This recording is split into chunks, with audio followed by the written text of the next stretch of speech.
ക്ഷേത്രഭൂമി. ഒപ്പം തന്നെ ചൊവ്വാഴ്ച മാത്രം നട തുറക്കുന്ന ചൊവ്വാഴ്ചക്കാവും ഇവിടെയുണ്ട്.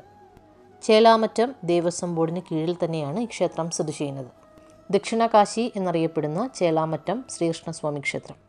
ഈ ക്ഷേത്രത്തിൻ്റെ വിശേഷങ്ങളും പ്രത്യേകതകളും ഈ വീഡിയോയിലൂടെ മനസ്സിലാക്കാം. ചേലെഴുന്ന ഭഗവാന്റെ തിരുമുറ്റം ആയതുകൊണ്ടും പെരിയാർ ഈ പ്രദേശത്തിനെ ചേല പോലെ ചുറ്റി ഒഴുകുന്നത് കൊണ്ടോ ആകാം ഈ പ്രദേശത്തിന് ചേലാമറ്റം എന്ന പേര് വരാനിടയായത്.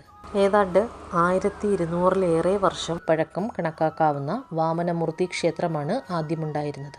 ജഗദ്ഗുരു ആദിശങ്കരാചാര്യ സ്വാമികൾ ദേശാടന കാലത്ത് ഇവിടെ വന്ന് ദർശനം നടത്തിയിട്ടുള്ളതായി പറയപ്പെടുന്നു.